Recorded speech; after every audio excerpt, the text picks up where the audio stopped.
Hello everyone, very warm welcome. आप सबका स्वागत है एग्जाम ओरिजिनल्स में। और आज हम एमपीपीएससी में यूनिट 9 या फिर हम कहें यूनिट पेपर 3 का यूनिट 4 का हम जो पार्ट कंप्यूटर्स है, यूनिट 4 में जो पार्ट कंप्यूटर आएगा उसके अंदर हम ये करने जा रहे हैं। शायद यूनिट 4 है, मुझे कुछ कंफ्यूजन ना हो तो यूनिट 9 प्रीलिम्स का है, यूनिट 9 प्रीलिम्स के लिए, और ये मेंस के पेपर 3 में यूनिट 4 के अंदर भी आएगा। ये लेक्चर नंबर 3 है। जो हम यूनिट 9 कर रहे थे उसका लेक्चर नंबर 3 है। हमने पहले दो लेक्चर्स में कंप्यूटर 1 और कंप्यूटर 2 के बारे में पढ़ा था, और ये कंप्यूटर पे ही है। ये भी लेक्चर, अगला लेक्चर भी कंप्यूटर पे ही होगा। कंप्यूटर बड़ा टॉपिक है, कंप्यूटर से पहले बहुत ज्यादा सवाल आ चुके हैं, तो इसी वजह से कंप्यूटर ऐसा छोटा टॉपिक नहीं है। और कंप्यूटर में बेसिकली क्या होता है कि कंप्यूटर में आपको चीजें समझ में नहीं आती, क्योंकि ऐसी चीज है ना जो आप देख नहीं पा रहे हो। रैम, रोम, इतनी सारी चीजें होती है जो आपको कुछ दिखती नहीं है, आपको समझ में नहीं आती। इसी वजह से आपको कुछ भी नहीं, आपको बेसिकली क्या होता है कंप्यूटर के बारे में अंदर बाहर से पता नहीं चल पाता। आप सोचते हो कि ऊपर ऊपर से करूंगा मैं, आप सोचते हो बेसिकली ऊपर ऊपर से करूंगा मैं, लेकिन ऊपर ऊपर से करने का कोई मतलब नहीं रह जाता। ठीक है, तो एक मेरी आवाज क्लियरली आ रही है? ऋतु, सुशांत,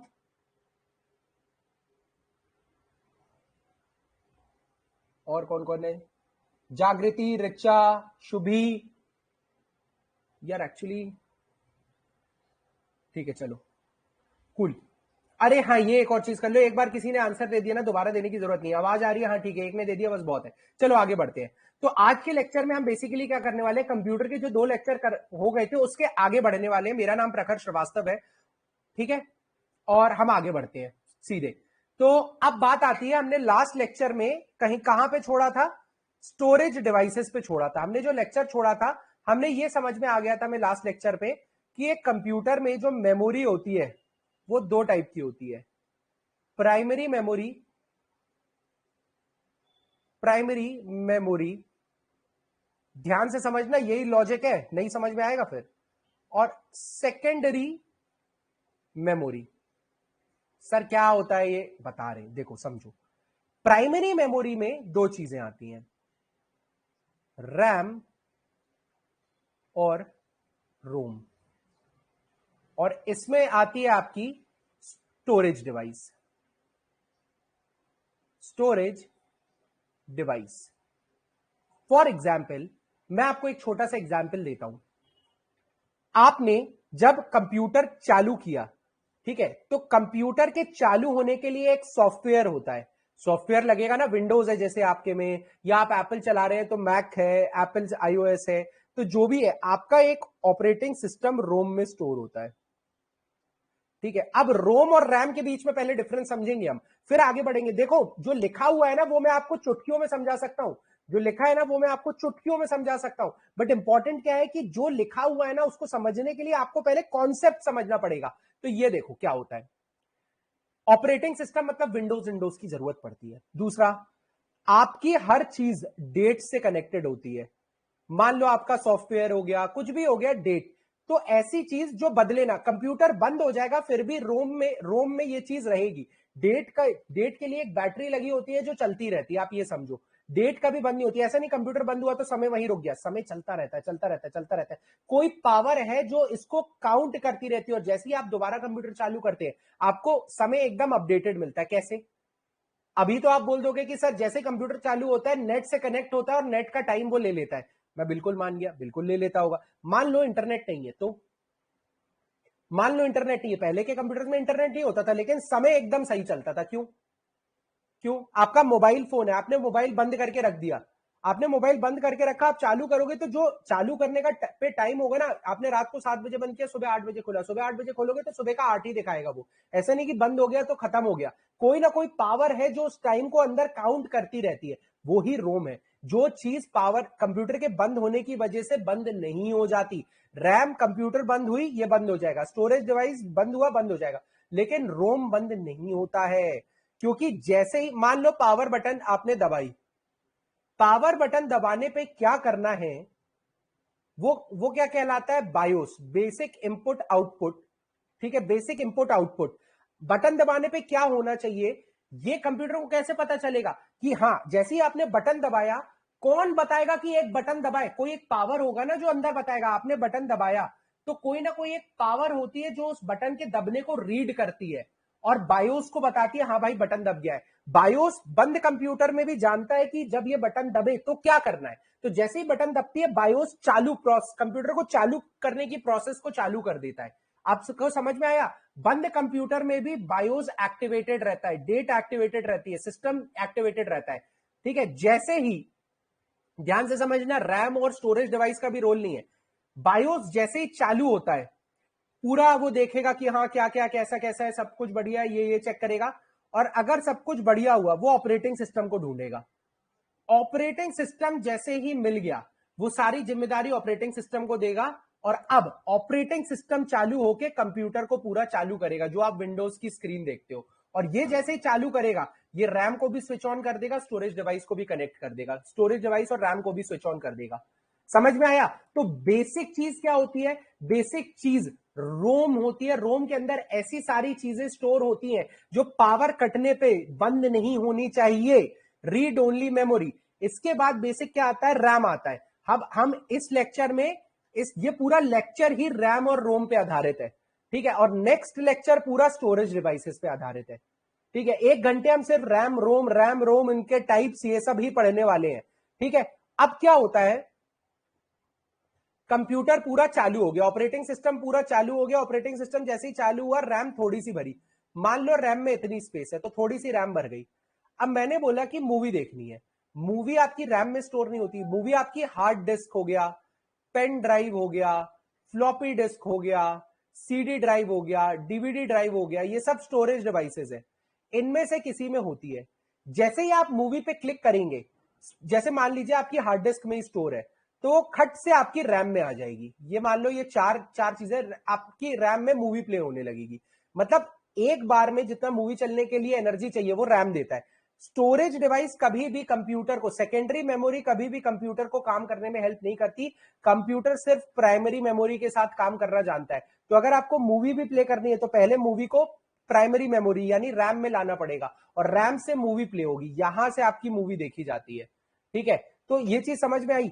यहां तक अगर समझ में आ गया कि आपका पहले हार्ड डिस्क से या स्टोरेज डिवाइस से निकल के रैम में आएगा, रैंडम एक्सेस मेमोरी में, और रैंडम एक्सेस मेमोरी काम करना चालू करेगी तो मुझे पिक्चर चलना चालू करेगी। ठीक है, ये चीज समझ में आई?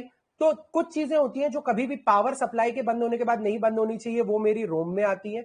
कुछ चीजें होती हैं जो, अब कोई भी सॉफ्टवेयर हो, कोई भी फंक्शन हो, कोई भी प्रोग्राम हो, कुछ भी आपको करना है आपको रैम की हेल्प से ही करना पड़ेगा, क्योंकि रैम से ही कनेक्टेड होता है डिवाइस। आपका जो बेसिकली कंप्यूटर होता है ना, वो रैम से ही कनेक्टेड होता है, वो स्टोरेज डिवाइस से कनेक्टेड नहीं होता। स्टोरेज डिवाइस सिर्फ रैम से कनेक्टेड होता है। जब भी कोई चीज की जरूरत पड़ती है हम स्टोरेज डिवाइस से निकाल के रैम में डाल देते हैं, और जब यूज खत्म हो जाता है रैम से हम उसे हटा देते हैं। क्योंकि रैम में रहने का क्या मतलब है? रैम में उन्हीं चीजों को रखो जिनको चलाना है। अब मान लो आपके पास, आपके घर में 3 बड़े डब्बे हैं और उसमें 80-80 किलो चावल है। आप उनको जमीन पे रखोगे? 80 किलो चावल या 200 किलो चावल, 200 किलो दाल और 200 किलो आटा है, क्या आप उनको नीचे रखोगे? नहीं, आप एक छोटे छोटे डब्बे बनाओगे। ठीक है, आपके नीचे की स्पेस तो कम है जहां पे आपकी मम्मी खड़ी होती है, इन छोटे छोटे डब्बों को आप सामने रख दोगे। 10-10 किलो के डब्बे है, आप इसमें से फिल करके रखोगे इन डब्बों को। ठीक है, और जब खाली हो जाएंगे तो फिर से फिल कर लोगे, जब खाली हो जाएंगे फिर से फिल कर लोगे। मान लो जरूरत नहीं है, आप वापस इन बड़े डब्बों में डाल दोगे। ठीक है, आपकी मम्मी एक कंप्यूटर है, आपकी मम्मी, और ये पूरी चीज एक प्राइमरी मेमोरी है। जो आपके छोटे डब्बे है ना, वो प्राइमरी मेमोरी है। तो आपकी मम्मी कंप्यूटर होने के नाते सिर्फ प्राइमरी मेमोरी से लेन देन कर सकती है। जो जरूरत है डाल दिया, बच गया तेल तो वापस उसी में पलटा दिया, ये छोटे डब्बों में होता है। लेकिन बड़े डब्बों में स्टोरेज कहीं और होता है। स्टोरेज प्राइमरी मेमोरी में करने की जरूरत नहीं है। अगर आप प्राइमरी मेमोरी में स्टोरेज करोगे तो बहुत महंगा पड़ेगा, फालतू पड़ेगा। आप खुद सोचो ना, आप 150 200 किलो के जो बड़े बड़े डब्बे हैं वो आप ऊपर लाफ्ट पे रखते हो या गोडाउन में रखते हो? क्या आप ड्राइंग रूम में रखते हो या क्या आप अपने किचन में रखते हो? नहीं, किचन की जगह वेस्ट हो जाएगी जो मैं किसी और काम के लिए यूज कर सकता हूं। वो डब्बे रखे रहेंगे जिनका कोई यूज नहीं है। तो जब भी कोई चीज की जरूरत होती है आप स्टोर रूम से जाके ले आते हो। सिंपल सी बात है। तो इतना समझ में आया कि नहीं आया ये बताओ? इतना समझ में आया कि नहीं आया ये बता दो बस, so that I will move forward. आज तो भाई पसीना पसीना हो गया हूं मैं। पलक आपको समझ में आया कि नहीं आया? रैम, रोम और स्टोरेज डिवाइस, इसका मतलब आपको समझ में आया? आप लोगों को आया कि नहीं आया? क्लियरली आया कि नहीं आया? क्योंकि इसके आगे अब देखो मैं थ्योरी पढ़ाऊंगा ना तो आपको यूं यूं यूं यूं यूं यूं होती जाएगी। एक एक चीज आप खुद लिख सकते हो यार। मैं आपको पता है आप मेंस का पूरा आंसर लिख सकते हो। अगर मैं बोलूं रैम पे एक आंसर लिखो, क्या आप नहीं लिख सकते? मैं बोलूं देखो 3 मार्क 5 मार्क 11 मार्क का आता है, मैं बोलूं आप प्राइमरी मेमोरी पे 5 मार्क का आंसर लिख के दिखाओ। आप लोगों ने अभी तैयारी चालू की है, सुशांत आपने तो अभी तैयारी की है। पलक पता है आप पूरा देख लोगी ना तो बहुत अच्छे से समझ में आएगा शॉर्ट में करने का क्या मतलब है। आपको आपने सुशांत आपको मैं सिंपल सा एक टारगेट दूं कि प्राइमरी मेमोरी पे 5 पॉइंटर लिख के दिखाओ, क्या आप नहीं लिख सकते हो? प्राइमरी मेमोरी के 2 पार्ट्स होते हैं, रैम और रोम। रोम इन 3 पॉइंट्स, रोम पे 3 पॉइंट्स लिख दिया, रैम पे 3 पॉइंट्स लिख दिए। अभी तो मैं और बताऊंगा आपको, अभी तो रैम के अंदर क्या क्या टाइप होते हैं, रोम के अंदर क्या क्या टाइप होते हैं, वो सारी चीजें बता दूंगा। ठीक है, बट ये याद रख लो, समरी भी मैं दे देता हूं, समरी के लिए आप ये याद रख लो, रोम एक वो पार्ट है कंप्यूटर का जो बंद होने पे भी काम करता है। ठीक है, रैम वो पार्ट है जिससे कंप्यूटर लेन देन करता है। रोम से भी करता है लेकिन रोम में सिर्फ कुछ ही चीजें स्टोर हो सकती है, इतनी सी मेमोरी होती है। तो कंप्यूटर बंद है लेकिन बटन दबने पे क्या करना है? अब कंप्यूटर बंद है तो रैम और स्टोरेज डिवाइस तो काम कर ही नहीं रहे, इनको तो पावर मिल ही नहीं रही, लेकिन रोम बैटरी पे चलता रहता है। ठीक है, जैसे आपकी घड़ी चलती रहती है ना इनफाइनाइट टाइम के लिए, मतलब इनफाइनाइट तो नहीं, आप कह सकते हो कि बहुत समय तक चलती रहती है, ऐसे ही जो छोटी सी बैटरी लगी होती है वो बेसिकली रोम को काम करने में हेल्प करती है। बटन दबाने पे कंप्यूटर चालू करना है, ये कौन बताएगा कंप्यूटर को? कंप्यूटर के पास तो पावर ही नहीं है। अगर आपके पास पावर नहीं है, आपके पास दिमाग नहीं है, आपको कौन समझाएगा? कुछ ना कुछ तो होता है ना। तो सिमिलरली एक छोटी सी पावर हमेशा रहती है कंप्यूटर में, वो होती है रोम। और रोम कभी बंद नहीं होता, पावर बंद होने पर भी ये डिस्कनेक्ट नहीं होता है। ठीक है, जैसे ही रोम चालू होता है बायोस चालू हो जाता है। पहले लेक्चर में मैंने बताया था, बायोस चालू हो जाता है मतलब बटन दबाने पे क्या करना है वो देखते हैं, हाँ भाई सब कुछ सही है, सब कुछ सही है। एक ऑपरेटिंग सिस्टम ढूंढता है, जैसे ही ऑपरेटिंग सिस्टम ढूंढता है वो पूरी जिम्मेदारी ऑपरेटिंग सिस्टम को दे देता है और आपका कंप्यूटर चालू हो जाता है, या आपका लैपटॉप चालू हो जाता है। जैसे ही लैपटॉप चालू होता है रैम को और स्टोरेज डिवाइस को पावर मिलना चालू हो जाती है। अब ये दोनों भी एक्शन में आ जाते हैं। अब कोई भी काम मुझे करना होगा ना तो मैं उस काम को पहले रैम में डालूंगा और फिर ही कर पाऊंगा, क्योंकि कंप्यूटर रैम के अलावा, रैम और रोम के अलावा स्टोरेज डिवाइस को नहीं समझता है। तो अगर मुझे मूवी भी प्ले करनी होगी तो पहले मैं उसे रैम में लाऊंगा, मतलब मैंने 5 मिनट की मूवी लाई, प्ले करी, फिर 5 मिनट की डिलीट हुई, अगले 5 मिनट की आई प्ले हुई डिलीट हुई, अगले 5 मिनट की आई प्ले हुई डिलीट हुई। इस तरीके से रैम में पहले मूवी आती है फिर मूवी प्ले होती है। तो आपकी जितनी ज्यादा रैम उतने ज्यादा काम आप एक बार में कर पाओगे, इसीलिए आपकी रैम ज्यादा होती है तो आपका फोन हैंग नहीं करता है, आपका लैपटॉप हैंग नहीं करता। समझ में आ गया? इतना समझ में आ गया? ये क्या हो गया?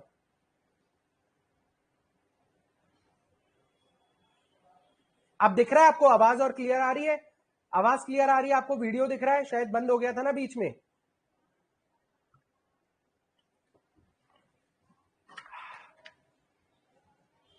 ठीक है, अब आगे बढ़ते हैं।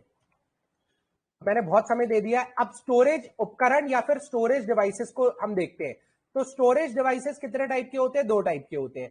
पहला प्राइमरी, देखो प्राइमरी मेमोरी में भी तो कुछ ना कुछ स्टोरेज हो रहा है। अगर मैं मूवी प्ले कर रहा हूं उतनी देर के लिए तो मूवी स्टोर हो रही है ना, तो प्राइमरी मेमोरी में भी स्टोरेज होता है, सेकेंडरी मेमोरी में भी स्टोरेज होता है। ठीक है, जो ये बने हुए हैं ये सब सेकेंडरी मेमोरी के स्टोरेज डिवाइस है। ठीक है, अब देखो क्या होता है, ध्यान से समझना कि क्या होगा। हर स्टोरेज में 2-3 चीजें होती है, आपको ध्यान रखना है। मैंने अगर स्टोरेज की बात करी, ठीक है, तो आपको यह चीज पता होनी चाहिए कि पहली कॉस्ट कितनी आ रही है। रैम में ज्यादा आती है, और हार्ड डिस्क हो गया, पेन ड्राइव हो गया, ठीक है, आपका आपका कोई कुछ भी हो गया, गूगल ड्राइव हो गया, इन सब में कॉस्ट लो आती है। रैम की कॉस्ट में आपको बताऊं तो 3,500 होती है। ठीक है, हो सकता है 8 TB की, 8 GB की जो रैम होती है वो 3,500 की आती है। और आप समझो 80 GB की, या आप समझो 800 GB की, 800 GB की जो हार्ड डिस्क होती है ना वो 3,500 की आती है। आप खुद सोचो, 100 गुना डेटा ज्यादा स्टोर कर सकता हूं मैं सेम कॉस्ट पे, क्योंकि रैम जो होती है ना कंप्यूटर से रिलेटेड रहती है। तो रैम अलग टाइप की चीज है, हार्ड डिस्क अलग टाइप की चीज है। समझ में आया? रैम भी स्टोरेज है, हार्ड डिस्क भी स्टोरेज है, लेकिन रैम जो प्राइमरी स्टोरेज है और वो कंप्यूटर से बात करने में हमारी हेल्प करता है, इसीलिए उसमें बहुत ज्यादा मैग्नेटिक लाइंस होती है, उतना डेप्थ में जाने की जरूरत नहीं है। लेकिन आपको ये पता होना चाहिए रैम महंगी आती है, हार्ड डिस्क सस्ती आती है, ठीक है? वरना आप बोलोगे ना कि यार सर एक काम करते हैं, जितनी बड़ी हार्ड डिस्क है उतनी बड़ी रैम लगा देते हैं। जब एक ही बार में सब कुछ खटाखट खट, जब रैम तेज चलती है तो सब कुछ रैम में लगा दो, रैम ज्यादा होगी तो ऑटोमेटिकली सारी चीजें तेज हो जाएंगी, लेकिन नहीं लगा सकते क्योंकि कॉस्टिंग बहुत बढ़ जाती है। दूसरा, आपको यह पता होना चाहिए एक्सेस टाइम कितना होता है। कि मैंने आपको बेसिकली एक चीज बताई, बहुत सिंपल सी चीज बताई, आप खुद बताओ, एसएसडी में बता दूंगा, कोई बड़ी चीज नहीं है, ठीक है? आप अभी अभी आप बेसिक सी चीज समझो। आपने आपके घर में बेसिकली 200 किलो चावल आता है, 200 किलो चावल आता है। आपने बोला यार देखो किचन में तो 10 किलो चावल की जगह है, ठीक है? बाकी का 190 किलो, 190 किलो आप या तो किचन में रख सकते हो, या आपको 10 किलोमीटर दूर अपने रिलेटिव के घर पे रखना पड़ेगा, क्योंकि आपके घर में और कोई जगह नहीं है। आप क्या करोगे? अरे इतने सारे लोग हैं भाई, रिप्लाई करो। पलक, सुशांत, आप लोग एक्टिव हो, जल्दी बताओ क्या रिप्लाई करोगे? कि 200 किलो है, 200 किलो की थोड़ी इतनी बड़ी बोरी है, समझ लो, ठीक है? कॉस्टिंग वॉस्टिंग तो क्या है, आप रिलेटिव के घर पे रखोगे तो आपको 10 किलोमीटर दूर रखना पड़ेगी वो बोरी, लेकिन आप चाहो तो अपने किचन में भी कहीं कोने में रख सकते हो, थोड़ी सी इनकन्वीनियंस होगी लेकिन रख सकते हो। किचन बेटर है भाई, क्योंकि आपको जाना पड़ेगा और जाके लेके आना पड़ेगा। आपके 10 किलो खत्म हुआ, आप वापस जाओगे 10 किलोमीटर लेके आओगे, ठीक है? फिर 10 किलो खत्म हुआ तो फिर जाओगे, फिर लेके आओगे। तो ये जो टाइम लग रहा है ना लाने का, ये भी एक बहुत महत्वपूर्ण, मतलब बोलते हैं बहुत ही इंपॉर्टेंट रोल प्ले करता है। इसीलिए एक्सेस टाइम जो रहता है ना स्टोरेज डिवाइस का, वो बहुत इंपॉर्टेंट रहता है। ऐसा नहीं हो कि कोई स्टोरेज डिवाइस है, देखो रैम से बहुत तेज आ जाता है, हार्ड डिस्क से धीरा धीरा आता है। जो आप एसएसडी बोलते हो, सॉलिड स्टेट ड्राइव, इसका एक्सेस टाइम बहुत कम होता है, मतलब आपने जैसे ही क्लिक किया तुरंत प्ले हो जाएगा, आपका कंप्यूटर बहुत तेज चलने लगेगा, आपका कंप्यूटर बहुत ज्यादा तेज चलने लगेगा। इसी वजह से एसएसडी प्रेफर की जाने लगी है। एसएसडी का साइज बहुत कम होता है। यहां 1 TB की जो हार्ड डिस्क आती है ना, उससे महंगी 256 GB की आपकी 256 GB की आपकी एसएसडी आती है, लेकिन कम स्पेस होता है लेकिन चलती बहुत तेज है। कम स्पेस होता है लेकिन चलती बहुत तेज है। तो देखो, एक कॉस्ट का ध्यान रखना है हमें, दूसरा एक्सेस टाइम का भी ध्यान रखना है। ऐसा नहीं हो कि मैं बटन दबाई हूं और बहुत टाइम लग रहा है आने में, आपकी कॉस्टिंग बहुत कम आ गई है, लेकिन हाँ बहुत टाइम लग रहा है, बहुत सड़ी सी हार्ड डिस्क है, ठीक है? एक किंगस्टन की पेनड्राइव हुआ करती थी हमारे पास, बहुत ही घटिया, इतनी धीरे चलती थी ना, अब मुझे बिल्कुल उसी का एग्जाम्पल याद आ गया।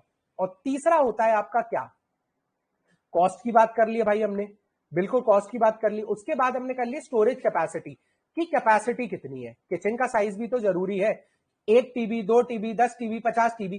तो कोई भी स्टोरेज डिवाइस होता है ना, वो इन 3 पैरामीटर्स पे काम करता है, इन 3 पैरामीटर्स पे काम करता है। हिंदी वालों के लिए ये है, इंग्लिश वालों के लिए होता है, हिंदी वालों के लिए ये है। मेमोरी या स्टोरेज क्षमता कंप्यूटर के महत्वपूर्ण घटकों में से एक है। कंप्यूटर सिस्टम में की किसी भी स्टोरेज यूनिट को निम्नलिखित मानदंडों के आधार पर वर्गीकृत किया जा सकता है, मतलब डिवाइड किया जा सकता है। सबसे पहले एक्सेस टाइम, मतलब कितना समय लग रहा है मुझे डेटा को उसमें से निकालने में। आप नेक्स्ट लेक्चर में और भी बहुत डिफरेंट टाइप के टाइम्स होते हैं, वो सब के बारे में पढ़ेंगे। दूसरी होती है स्टोरेज क्षमता, कि किसमें ज्यादा कर सकते हैं, किसमें कम कर सकते हैं। और तीसरा है कि कितना स्टोरेज की लागत है, पैसा कितना लग रहा है स्टोरेज में। ये 3 चीजों का ध्यान रखना है और उसी के बेसिस पे हम रैम और हार्ड डिस्क का एक कॉम्बिनेशन बनाते हैं, ठीक है? अब यूनिट्स ऑफ मेमोरी की बात करूं मैं, तो आपको सिर्फ ये याद रखना है, 1 बिट के लिए कितनी कॉस्ट आ रही है, ये मेरी कॉस्टिंग, इससे मैं निकालता हूं। अब आपको ये कन्वर्जन याद रखनी है, 8 बिट यानी 1 बाइट, ये बस अलग सा है। 8 बिट यानी 1 बाइट, 1024 बाइट मतलब 1 किलोबाइट, 1024 किलोबाइट मतलब 1 मेगाबाइट MB, 1024 मेगाबाइट मतलब 1 गीगाबाइट, ठीक है? उसके बाद 1024 गीगाबाइट यानी 1 टेराबाइट। यहां तक हम पहुंच चुके हैं, आजकल के कंप्यूटर्स में ये लगने लगी है, ठीक है? 1024 टेराबाइट मतलब 1 पीटाबाइट, ये अभी तक नहीं आया है, इतनी बड़ी मेमोरी नहीं आई है। 1024 petabyte is equal to 1 exabyte, 1024 exabyte is equal to 1 zettabyte, 1024 zettabyte is equal to 1 yottabyte, 1000 yottabyte is equal to 1 brontobyte, brontobyte. और 1024 ब्रॉन्टोबाइट इज 1 GOP बाइट। और जीओपी बाइट हाईएस्ट यूनिट होती है मेमोरी की, ये याद रखना। सबसे छोटी यूनिट होती है बिट और सबसे बड़ी यूनिट होती है जीओपी बाइट। ठीक है, ये चीज समझ में आई? ये रट्टा मारने वाली चीज है, ये मेमोरी की है, बट ये आपको रट्टा मारना है कि कितनी स्पेस होती है। अब मैंने आपको दो चीजें बता दी थी, internal storage, external storage. Primary memory के अंदर क्या आएगा? रैम आएगा और रोम आएगा।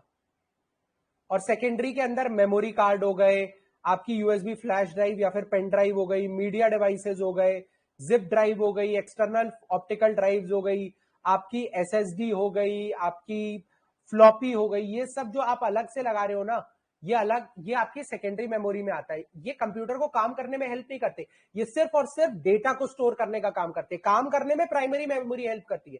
मान लो कोई काम कराना है, गाना बजवाना है, तो भी सेकेंडरी मेमोरी से उसको पहले प्राइमरी मेमोरी में लाया जाएगा और उसके बाद प्ले किया जाएगा। टफ तो नहीं लग रहा ना ये बहुत ज्यादा? जल्दी बताओ, टफ तो नहीं लग रहा ना ये बहुत ज्यादा? आप लोगों को ये लेक्चर सही लग रहे हैं कि नहीं लग रहे हैं भाई? पलक, सुशांत, आप लोगों ने जो एक्सपेक्ट किया था वो है कि नहीं है, बस ये बता दीजिए। थोड़ा मुझे भी अच्छा लगेगा। नहीं है तो मैं वो चीज ले आऊंगा जो आप एक्सपेक्ट कर रहे थे। इतनी डेप्थ और इतनी क्लियरिटी आपने एक्सपेक्ट करी थी।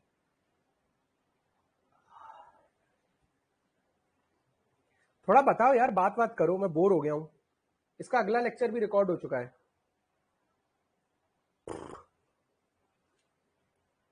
सब कुछ बेस्ट है, कभी डाउट खड़ा करो भाई।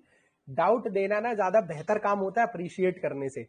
चलो, अप्रिशिएट करना मुझे खुशी होगी, डाउट होगा ना तो मेरा दिमाग चलेगा उसमें। चलो, मेमोरी या मेन मेमोरी क्या होती है? प्राइमरी मेमोरी या फिर मेन मेमोरी क्या होती है? प्राइमरी मेमोरी में दो चीजें आती हैं आपकी, रैंडम एक्सेस मेमोरी और read only memory. Read only memory यानी रोम। रोम में क्या क्या चीजें होती हैं जो कभी बंद नहीं होती? रैम में क्या क्या चीजें होती हैं? जो प्रोग्राम्स हो गए, आपका ऑपरेटिंग सिस्टम हो गया बाद में, ठीक है, ये सारी चीजें काम करती, ये सारी चीजें आपकी काय में आएंगी? रैंडम एक्सेस मेमोरी में आएंगी। ठीक है, चलो आगे बढ़ाया जाए। ठीक है, प्राइमरी मेमोरी फास्टर होती है, आपको पता है। अब आपको एक एक लाइन, आपको एक एक लाइन चीज पता है। हाँ, पेन ड्राइव एक्सटर्नल होगी, क्यों क्यों नहीं होगी पेन ड्राइव एक्सटर्नल? मैं बता रहा हूं आपको, जो लॉजिक दिए गए ना, आप एक एक आंसर सही करके आओगे अगर इसमें से आया तो। अब आप ये बताओ, जो लाइन लिखी हुई है आपको समझ में आ रही है कि नहीं? प्राइमरी मेमोरी फास्टर होती है कि नहीं? बिल्कुल होती है, लेकिन लार्ज स्टोरेज के लिए नहीं, and generally not sufficient for the large storage. Is it clear? Generally not sufficient for the large storage. बिल्कुल सही बात है भाई, कम होती है, तेज चलती है लेकिन कम होती है। ठीक है, समझ में आया? आगे बढ़ते हैं। प्राथमिक मेमोरी की बात हो गई है। प्राथमिक मेमोरी तेज होती है और आमतौर पर डेटा के बड़े स्टोरेज के लिए पर्याप्त नहीं होती है। डेटा के बड़े स्टोरेज के लिए सेकेंडरी मेमोरी का यूज किया जाता है। ठीक है, दो टाइप की प्राइमरी मेमोरी होती है, random access memory and read only memory. ठीक है, अब read only memory, computer register तो छोड़ दो आप, रजिस्टर छोड़ दो, रजिस्टर इतना जरूरी नहीं है, मैं लास्ट में पढ़ा दूंगा। ठीक है, अब सबसे पहले हम रैम और रोम के बारे में समझेंगे। तो रैम के बारे में मैं समझना चालू करता हूं। रैम क्या होती है? सबसे पहले याद रखना, रैम एक हार्डवेयर डिवाइस होती है। इस तरह की चिप होती है, मैंने लास्ट लेक्चर में बताया था ना, DDR1 2 3 4, ये नाम होते हैं रैम। रैम के बेसिकली कैटेगरी होती है। ये जो चिप लगी हुई है ना, यही रैम है। ये जो चिप लगी हुई है ना, ये फिक्स करी, यही रैम है। ठीक है, और इसी से काम चलता है कंप्यूटर का। ये रैम आप निकाल लोगे, कितना भी बड़ा स्टोरेज डिवाइस, कितनी भी बड़ी हार्ड डिस्क लगा दो, आपका कंप्यूटर नहीं चल सकता। आपका कंप्यूटर को पता ही नहीं होगा कि क्या करना है, क्योंकि उसको सिर्फ रैम से बात करना आता है। ठीक है, समझ में आया? अब because data is accessed randomly instead of sequential. देखो, अब मैं आपको एक छोटी सी चीज बता दूं, रैंडम एक्सेस मेमोरी में क्या होता है। देखो, आपको एक छोटा सा फंडा बता रहा हूं।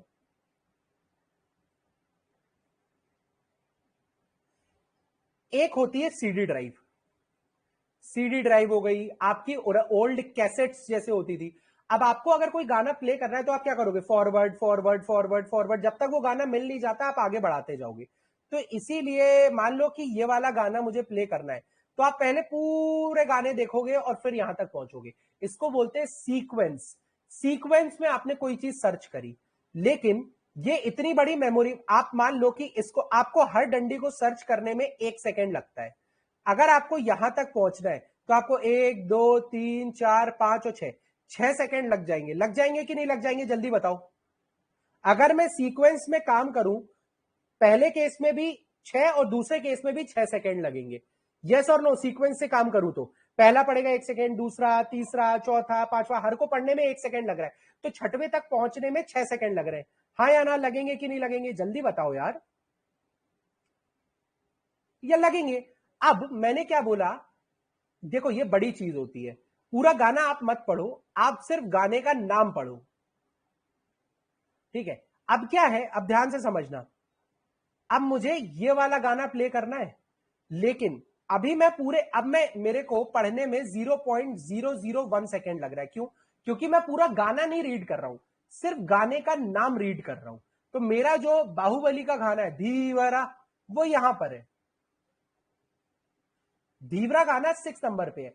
तो मैंने 0.01, 0.02, 0.03, 0.04, 0.05, 0.06, 0.06 सेकेंड पर मैं धौला क्या धीवरा गाने तक पहुंच गया। यानी धीवरा गाने में एक एड्रेस लिखा हुआ है छोटा सा, तो एड्रेस बोलता है सीधे यहां आ जाओ। तो मान लो आने का टाइम भी 1 सेकेंड मान लो, चलो, तो टोटल 1.06 सेकेंड्स में मैं धीवरा गाने तक पहुंच गया। लेकिन अगर मैं सीक्वेंस में जाऊं तो मुझे 6 सेकेंड लग रहे हैं। कौन सा ज्यादा फास्ट है? कौन सा ज्यादा फास्ट है? फर्स्ट केस की सेकेंड केस? नेम वाला, यानी एड्रेस स्टोर करने वाला। तो जो रैंडम एक्सेस मेमोरी होती है ना, इसका नाम रैंडम इसलिए है कि ये सीक्वेंस पे नहीं चलती है, ये पहले एड्रेस पढ़ती है और जहां एड्रेस होता है सीधे पॉइंटर लेके वहीं पे पहुंच जाती है, वहां से डेटा को पढ़ती है, निकालती है और प्ले करवा देती है। समझ में आया? इसलिए इसका नाम रैंडम है, random access memory. CD drive में ये नहीं होता। सीडी ड्राइव हो गई, कैसेट्स हो गई, ये पूरी पहले प्ले होंगी, फिर जब तक वो वहां पहुंचेंगी तब हो पाएगा। लेकिन जैसे आपकी रैम हो गई, आपकी हार्ड डिस्क हो गई, हार्ड डिस्क में आप क्लिक करते हो, आप सीधे कुछ नहीं करते हो, आप सीधे देखो रैम को आप जैसे मान लो कि एक मूवी फोल्डर है आपका, तो जैसे ही आपने मूवी फोल्डर पे क्लिक किया, वो सिर्फ नाम को पढ़ेगा, अंदर की मूवी पे घुसेगा ही नहीं, वो सिर्फ नाम को पढ़ेगा। नाम को पढ़ने पे आपने बोला इसमें जाओ, वो उसके अंदर की सारी चीजें पढ़ेगा, और आपने बोला ये प्ले करो, तो जो आप डायरेक्ट कर रहे हो ना, यहां से आ, यहां से आ, यहां से आ, यहां से आ, अब ये प्ले कर, तो तुरंत वो प्ले कर देता है। उसको पूरी मेमोरी को सर्च करने की जरूरत नहीं है कि मेरी बाहुबली 1 पिक्चर कहां पर है। आप बताते हो उसे यहां यहां यहां यहां यहां, और मूवी जो आपका ऊपर लिख के आता है ना, आप कभी कंप्यूटर खोलना, कंप्यूटर आप खोलोगे ना, तो जैसा जैसा ऊपर लिखा रहता है ना, वैसे ही उसमें लिखा रहता है सी डैश डैश ये फोल्डर डैश ये फोल्डर स्लैश ये फोल्डर स्लैश ये फोल्डर। वो एक एड्रेस होता है, वो एक एड्रेस होता है। जैसे ही आप वो एड्रेस पे फाइनल पहुंच के फाइनल मूवी पे क्लिक करते हो, वो एड्रेस रैम के पास जाता है, रैम उस एड्रेस पे जाता है, मूवी निकालता है और प्ले कर देता है। Isn't it cool? आपको ऐसा नहीं है, आपने बोला भाई धौलावीरा प्ले कर, क्या बोलते भाई बाहुबली प्ले कर, तो when you play Baahubali what actually happens is not this thing that ये मूवी पहले सारे गाने सर्च हो रहे हैं, फिर मूवी सर्च हो रही है, अच्छा मिल गई अब प्ले करता हूं मैं। इतना टाइम नहीं होता है। आपको डायरेक्टली पहले एड्रेस की सर्चिंग होती है, एड्रेस का साइज बहुत छोटा होता है, इसलिए सर्च करना ज्यादा फास्ट होता है, और इसीलिए मैं उस जगह पे पहुंच जाता हूं जहां का एड्रेस देता है। एड्रेस अभी भी आप लैपटॉप पे देख रहे, फोन पे, लैपटॉप पे देख रहे, तो ऊपर वेबसाइट के ऊपर एक एड्रेस लिखा होगा, वो आपका रैम उस एड्रेस पे ये चीज को प्ले कर रही है। जो आप अभी देख रहे हो ना, ये भी रैम से चल रहा है। समझ में आया? तो एक हार्डवेयर डिवाइस होता है, कैसे काम करता है ये भी मैंने आपको बता दिया। ये बहुत ज्यादा फास्ट होता है, सीडी की तुलना में तो बहुत ही ज्यादा फास्ट होता है। अगर मैंने कंप्यूटर बंद कर दिया तो रैम में जो भी डेटा है वो चला जाएगा, लेकिन रोम में जो भी डेटा है वो नहीं जाएगा।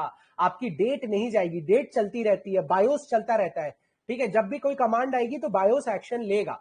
अगर रोम का डेटा चला गया ना, तो आपका कंप्यूटर कभी चालू ही नहीं हो पाएगा, क्योंकि कंप्यूटर को कौन बताएगा कि ये बटन दबाने पे, पावर बटन दबाने पे चालू होना है? कंप्यूटर को कौन बताएगा कि पावर बटन दबाने पे चालू होना है? ये कंप्यूटर को कौन बताएगा? बायोस बताता है, जो रोम में चालू रहता है, एक्टिवेटेड रहता है। समझ में आया? आगे बढ़ते हैं। रैम समझ में आ गया। रैम बेसिकली कुछ नहीं होता है। रैम का मतलब क्या होता है? बहुत टाइप की रैम होती है। रैम में अब बेसिकली क्या होता है, देखो रैंडम एक्सेस मेमोरी। रैम में क्या होता है बेसिकली, मैं चीजें डाल भी सकता हूं, चीजें निकाल भी सकता हूं। यही तो हो रहा है। मैंने गाना प्ले किया तो गाना डल गया, गाने के बाद मूवी प्ले करी तो गाना हट के मूवी आ गई, अगली मूवी प्ले करी तो पहली मूवी बाहर निकल के अगली मूवी आ गई। तो इसमें रीड और राइट दोनों हो रहा है। मतलब मैं पहले राइट कर रहा हूं, मतलब मूवी ला रहा हूं, फिर कंप्यूटर मूवी को पढ़ भी रहा है। सीपीयू मूवी को पढ़ भी रहा है तभी तो प्ले कर रहा है वो मॉनिटर पे। तो रैम में दोनों काम होते हैं, याद रखना। आप नोट्स बना रहे हो कि नहीं बना रहे हो यार?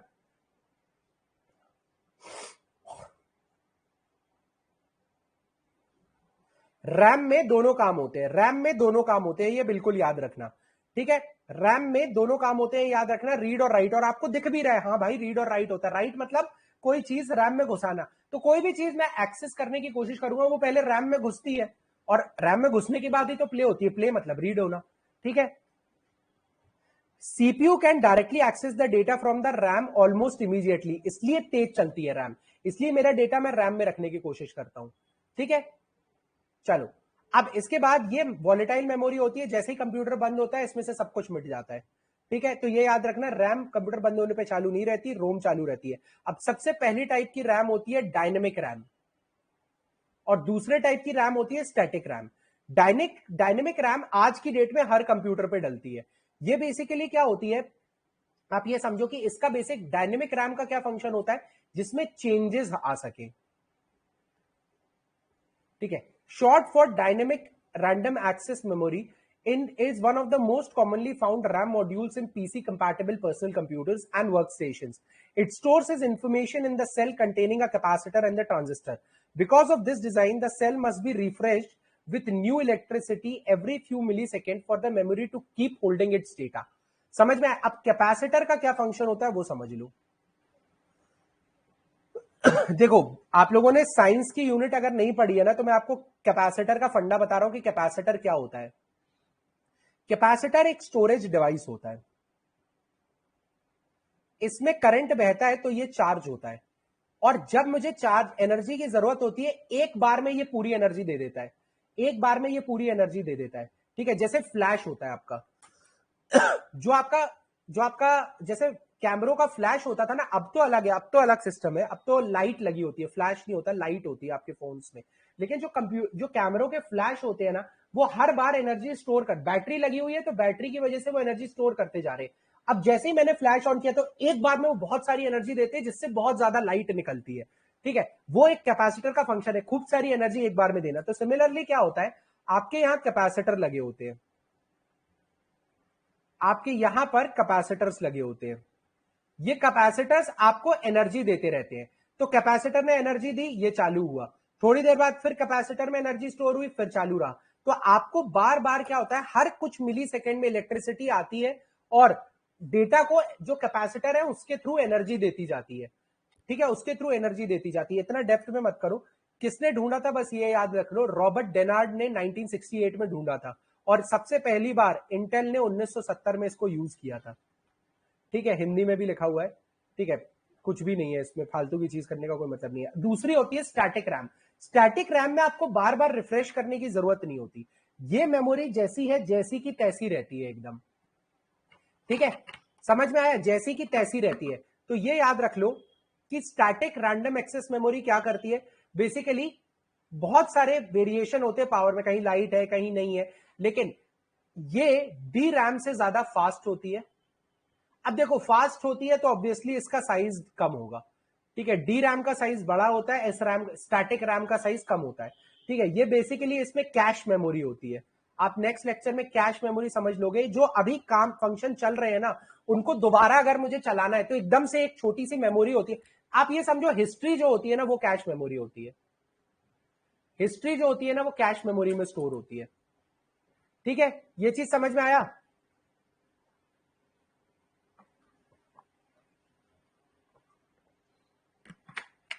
ठीक है।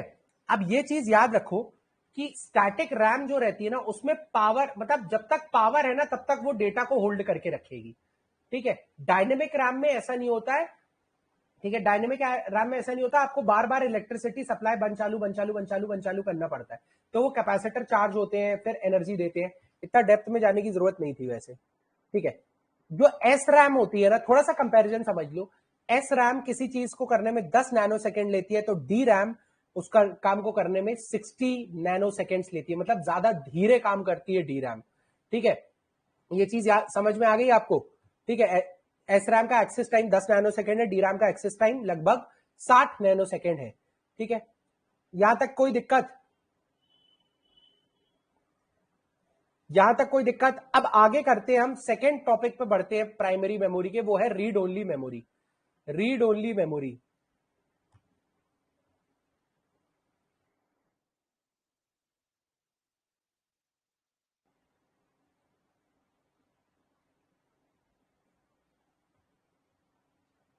Read only memory. अब देखो, रीड ओनली मेमोरी का क्या काम होता है, कंप्यूटर बंद हो जाए फिर भी कंप्यूटर के लिए जो बेसिक चालू बंद करने के बेसिक प्रोग्राम है उनको स्टोर करके रखना। कि कंप्यूटर बंद है ना, तो एनर्जी का यूटिलाइजेशन 0 हो जाना चाहिए, लेकिन फिर भी कुछ ऐसा रहना चाहिए। जैसे हम बोलते हैं, देखो कई बार आपने सुना है कि फोन डेड हो गया, या फिर फोन डेड हो गया, या फिर आप कह सकते हो कि आपका लैपटॉप डेड हो गया। इसका क्या मतलब होता है कि रोम पावर नहीं दे पा रहा है, वरना चालू होने के लिए बेसिकली रोम के पास पावर ही नहीं है। आपने बहुत दिन तक कोई चार्ज नहीं किया तो रोम को जो बैटरी चला रही है ना, वो भी डिस्चार्ज हो जाती है, और इसीलिए आप बटन दबाते रह जाते हो और कंप्यूटर चालू नहीं होता, या फोन का बटन दबाते रह जाते हो, फोन चालू नहीं होता। उसको हम बोलते हैं डेड पीस। ठीक है, फिर उसको उठाना बहुत मुश्किल होता है, क्योंकि रोम को पता ही नहीं है कि चार्जिंग कैसे होती है।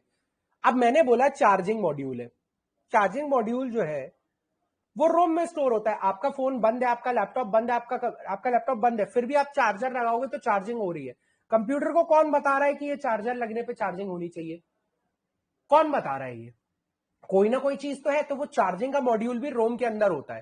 ठीक है, आप फोन बंद हो चालू हो, अब अगर ये चार्जिंग, अब अगर रोम ही के पास पावर ना बचे तो उसको यही नहीं पता होगा कि चार्जिंग कैसे करनी है, तो आपका फोन डेड सेट हो जाएगा कि नहीं हो जाएगा। लॉजिक समझ में आ रहा है कि नहीं आ रहा है, ये बताओ। लॉजिक समझ में आ रहा है कि नहीं आ रहा है, सुशांत जल्दी बताइए। समझ में आ रहा है? डेड पीस क्या होता है? अगर मैं आपसे बोलूं डेड पीस हो गया, तो आप यार पता है, अब इतनी कंडीशन में हो कि आप जाके किसी से बहस भी कर सकते हो ये क्यों डेड है। आप लॉजिक जानते हो उसके पीछे का। ठीक है, तो आप ये चीज याद रखो, कुछ चीजें होती है जो रैंडम रीड ओनली मेमोरी में स्टोर की जाती है, कुछ चीजें होती है जो रीड ओनली मेमोरी में स्टोर की जाती है, वो सिर्फ पढ़ी जा सकती है। कंप्यूटर सिर्फ पढ़ सकता है कि बटन अगर कोई चार्जिंग स्लॉट में लगा तो क्या करना है, चार्ज करना है। वो कंप्यूटर पढ़ना जानता है क्योंकि वो रोम के अंदर स्टोर है। ठीक है, तो ये चीज आप अगर बेसिकली जानते हो, firmware is the data that is store on the computer on another hardware device. ROM read only that provides instruction on how the device should operate. ये कुछ नहीं है, जो मैंने समझाया उसी की इंग्लिश है। ठीक है, बाकी कुछ भी नहीं है, करना हो तो कर लेना। ठीक है, हिंदी वाला पार्ट भी आप छोड़ दो, कोई दिक्कत नहीं है, लेकिन रोम का मतलब समझ में आ गया ना, तो अब आप कर लोगे। अब टाइप्स ऑफ रोम आता है, तो सबसे पहली जो रोम थी ना, वो थी आपकी प्रोम, PROM, programmable read only memory. अब देखो क्या होता है, रोम एक तरीके से ढीट होती है, पावर चली गई फिर भी चलती रहेगी। अब और ये बिल्कुल बदलना नहीं चाहती और बदलना भी नहीं चाहिए। मान लीजिए कोई आपकी रोम मतलब रीड ओनली मेमोरी कोई बदल दे, मान लीजिए कोई बदल सकता हो, तो आपके कंप्यूटर को वो चालू होने से भी रोक सकता है, आपकी चार्जिंग को भी खराब किया जा सकता है। तो रोम जो होता है ना, वो फिक्स्ड बनाया जाता था पहले। एक बार प्रोग्राम कर दिया तो कर दिया, फिर ना आप उसको डिलीट कर सकते हो, ना आप उसको इरेज कर सकते हो, ना आप उसको बदल सकते हो। फिर आपको सिर्फ चिप छोड़ के फेंकनी पड़ेगी अगर आपको उसका काम नहीं है तो ये जो प्रोग्रामेबल रीड ओनली मेमोरी थी ना, वो ऐसी ही थी कि कुछ स्पेशल डिवाइसेस होते थे। अब देखो, ये होती है रीड ओनली मेमोरी, मतलब ये राइट नहीं है इसमें, मतलब ये लिखना नहीं जानती। तो मतलब मैं कुछ ही चीज को कैसे लिखूंगा रोम के अंदर, तो कुछ स्पेशल डिवाइसेस होते हैं और उन्हीं के थ्रू लिखा जा सकता है। आप ऐसा नहीं है कि कंप्यूटर में कहीं भी फंसा हो और भट्ट से रोम पे लिख दो, नहीं, अलग डिवाइसेस होते हैं और उसके थ्रू ही लिखा जा सकता है। उसमें ऐसे ऐसे करके आप एक एक्शन के थ्रू, इस मैग्नेटिक करंट के थ्रू लिखा जाता है, वो सब छोड़ो। लेकिन आप ये समझो कि नॉर्मली आपके यहाँ पे आपके लैपटॉप में या हम तुम नहीं लिख सकते, उसको स्पेशल डिवाइसेस के थ्रू लिखा जाता है। एक बार लिख दिया तो ना वो चेंज हो सकता है, ना वो डिलीट हो सकता है, आपको फेंकनी ही पड़ेगी वो चिप। एक बार चिप में गलत चीज चली गई तो वो आपको फेंकनी पड़ेगी। और सबसे पहली जो रीड ओनली मेमोरी थी, वो वेन सिंह चाउ ने 1956 में बनाई थी। वो वेन सिंह चाउ ने 1956 में बनाई थी। समझ में आया?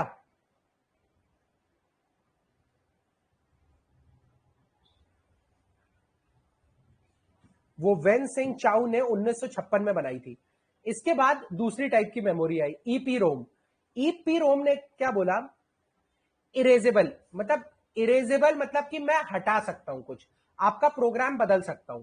ठीक है, तो ये जो चिप थी ना, ये डॉव फ्रोहमैन ने 1971 में ढूंढी थी। मान लो कि खराब हो गई ये चिप, तो क्या वेस्ट कर दोगे? नहीं। आप इसको इरेज करके दोबारा प्रोग्राम कर सकते हो। आपके कंप्यूटर का अगर रोम खराब हो गया तो क्या आप फेंक दोगे? आप नया रोम लगाओगे? नहीं, आप इसमें से जो डला हुआ कचरा है उसको निकालो और दोबारा इंस्टॉल कर दो। तो erasable programmable read only memory EP ROM आना चालू हो गया। ठीक है, अब लेकिन इसकी दिक्कत क्या थी, ये जो इरेज होता था ना, ये सिर्फ यूवी रेज के अंदर ये इरेज होता था। जैसे लिखने के स्पेशल डिवाइसेस होते थे, वैसे ही मिटाने के भी स्पेशल डिवाइसेस होते थे। और वो स्पेशल डिवाइसेस था आपका अल्ट्रावायलेट लाइट। अल्ट्रावायलेट लाइट में ही आप इसको बेसिकली रीप्रोग्राम कर सकते थे, वरना ये रीप्रोग्राम नहीं हो सकता था। ठीक है, आज की डेट में हम इससे और ऊपर उठ के ई प्रोम पे आ गए। मतलब इस बार आपको इलेक्ट्रिकल कौन है वो मोटी है?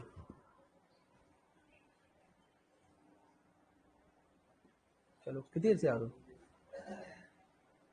15 मिनट रुकोगी?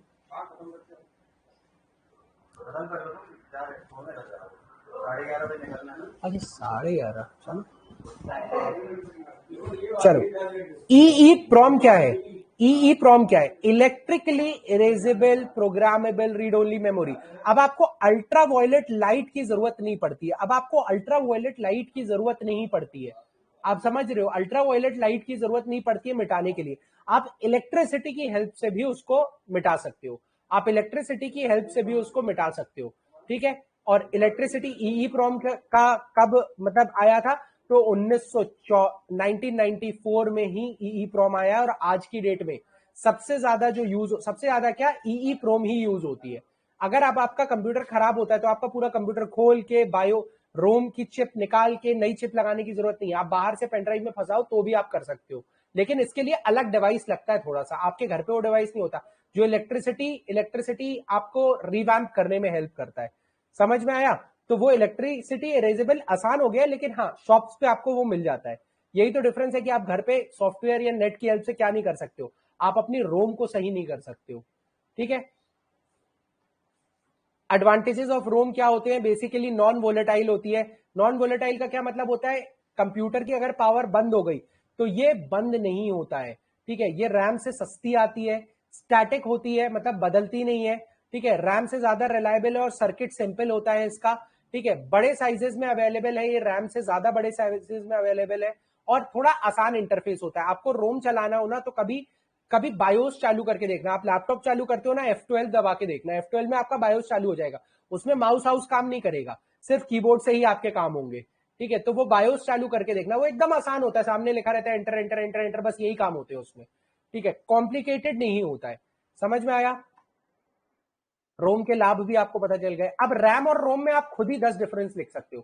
फंक्शन क्या होता है? Store the current active programs and their data. जो अभी प्रोग्राम चल रहे हैं उनको रखता है और उनके डेटा को रखता है। क्या इस लाइन से आपको फीलिंग आई? जो भी लेक्चर में है बस आप ये चीज बता दो, क्या ये सुन के आपको एकदम हाँ यार ये तो मुझे पता है, और क्या आप फील कर पाए? 1 रुपए का भी डाउट नहीं होना चाहिए आपको। कंप्यूटर में क्या होता है ना, बहुत सारे बच्चे कॉम्प्रोमाइज करते हैं, यार रट लेंगे ये चीज, रट लेंगे ये चीज, रट लेंगे। जो रटने होगी वो मैं बता दूंगा, लेकिन रैम रोम मत रटो, फील करके इसको पढ़ो। समझ में आया? चलो आगे बढ़ते हैं। रैम और रोम में बेसिक सा डिफरेंस क्या है? यही डिफरेंस है। ठीक है, इसके बाद रैम वोलेटाइल होती है, मतलब अगर कंप्यूटर बंद हुआ तो रैम मतलब चली जाएगी, उड़ जाएगी। रोम में ऐसा नहीं होता, कंप्यूटर बंद हो जाता है तब भी कंटेंट नहीं लूज होता। बायोस का वैसे ही रहता है, चार्जिंग का मॉड्यूल वैसे ही रहता है, आपकी डेट वैसी ही रहती है। ठीक है, इसके बाद content of RAM can be easily changed और डिलीटेड।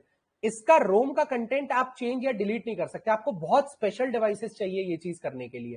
रैम जैसी है वैसी ही रहेगी, रैम चेंज होती रहती है, लेकिन रोम में चेंजेस नहीं आते। तो कई बार ऐसी चीजें होती है जो कोई बदल ना सके, जैसे सिक्योरिटी होती है, तो बैंक का जो सिक्योरिटी फीचर होता है ना, वो रोम में इंस्टॉल करते हैं, वो रोम में इंस्टॉल करते हैं। और आपको आप देखोगे जैसे ही बैंकिंग सॉफ्टवेयर में जो वो लिखा रहता है ना, ये आपके रोम से कनेक्टेड रहता है। क्यों? क्योंकि मतलब इस चीज में आप चेंजेस नहीं कर सकते, किसी का पासवर्ड बदलना बहुत लंबा प्रोसेस होता है। समझ में आया? तो रैम वर्सेस रोम भी कर दिया। सेकेंडरी मेमोरी अब मैं कल से चालू कर दूंगा। सेकेंडरी मेमोरी में देखो, आप सेकेंडरी मेमोरी का मतलब समझ गए हो। सेकेंडरी मेमोरी में बहुत सारी चीजें आती हैं। आपका सेकेंडरी मेमोरी में CD, pen drive, hard disk, ये सारी चीजें आती है। सेकेंडरी मेमोरी को सहायक मेमोरी बोला जाता है। ये प्रोग्राम्स के काम नहीं आती है, ये सिर्फ और सिर्फ रखने के काम आती है। जब भी जरूरत होती है इसको रैम में बुलाया जाएगा और रैम से ही फंक्शन चलेंगे। ठीक है, हार्ड डिस्क इसका सबसे बेसिक टाइप है। अब देखो हार्ड डिस्क में क्या होता है, हार्ड डिस्क इस टाइप की होती है। और अगर मैं बोलूं कि ये क्या होता है, तो हार्ड डिस्क का स्टोरेज देखो कैसा होता है। जैसे सीडी की बात करें तो ये एक ट्रैक है, ये मान लो ट्रैक 1 है, ये मान लो ट्रैक 2 है, ये मान लो ट्रैक 3 है। ठीक है, इस टाइप से ट्रैक्स होते हैं, इस टाइप से ट्रैक्स होते हैं। ठीक है, और इन ट्रैक्स को भी अलग अलग सेक्शंस में बांटा जाता है या सेक्टर्स में बांटा जाता है। तो अगर मैं ये बात करूं तो ये ट्रैक 2 का सेक्टर 4 हो सकता है, और यहां पर जो भी इंफॉर्मेशन होगी वो मैं रिट्रीव कर लूंगा। तो एड्रेस है ये। अगर मैं बोलूं ये मूवी कहां स्टोर है, ट्रैक 2 सेक्टर 4 में स्टोर है, ट्रैक 2 सेक्टर 4 में स्टोर है। ठीक है, आपको एक चीज समझ में आई कि स्टोरेज कैसे होता है हार्ड डिस्क में। एक हार्ड डिस्क ना बहुत सारी सीडीओ से बनी होती है, ये देखो हार्ड डिस्क बहुत सारी सीडीओ या प्लेट से बनी होती है। तो हर सीडी, जैसे मैं बोलूं सीडी नंबर 4 ट्रैक 5 सेक्टर 14, तो एक एड्रेस होगा। मान लो कि सीडी नंबर 5 यही है, तो इसमें first track, second track, third track, fourth track, fifth track पे सेक्टर 14 ये वाला पार्ट है। फर्स्ट ट्रैक पे सेक्टर 14 ये वाला पार्ट है। समझ में आया? तो इसमें जो भी डेटा स्टोर होगा वो बाहर निकाल लिया जाएगा। समझ में आया? तो ये सिर्फ स्टोरेज दे रही है, बाहर निकाल के कहां जाएगा, रैम में जाएगा, और रैम से कंप्यूटर में प्ले होगा। समझ में आया? Hard disk. तो ये चीज बेसिकली अब अगले लेक्चर से हम यहां से चालू करेंगे, types of time to read and store data. ये मैंने एक्चुअली ऑलरेडी रिकॉर्ड करके रखा है, मैं इसके बाद कल अपलोड कर दूंगा ये आपको। तो कल का आपका, कल लगातार में आपका नेक्स्ट लेक्चर भी हो जाएगा। तो ये कंप्यूटर का और हार्ड डिस्क वाला पार्ट, हार्ड डिस्क क्या होती है, फिर मतलब ड्राइव्स क्या होती है, हार्डवेयर सॉफ्टवेयर क्या होते हैं, ये हम नेक्स्ट लेक्चर में करेंगे। ठीक है, यहां पे हमारा लेक्चर आज का खत्म हो जाता है। ठीक है, किसी को कोई दिक्कत हो तो बताइए, और नहीं हो तो भी बता दीजिए भाई। ठीक है, प्रीलिम्स की टेस्ट सीरीज मौजूद है, यूनिट 7 यूनिट 9 मौजूद है। अगर आप फुल कोर्स का हिस्सा है तो बहुत बढ़िया बात है, नहीं है तो इसको आप ज्वाइन कर सकते हैं। ठीक है, बाकी तो क्लास की पीडीएफ मिल जाएगी आपको। एक्चुअली उस पीडीएफ में थोड़े से चेंजेस करने रहते हैं और वो मैं अभी कर नहीं पा रहा हूं, तो आपको मिल जाएगी, डोंट वरी। 5-6 दिन दे दीजिए। कोई और डाउट हो तो बताइए, otherwise I am done for the day. Thank you, all the best.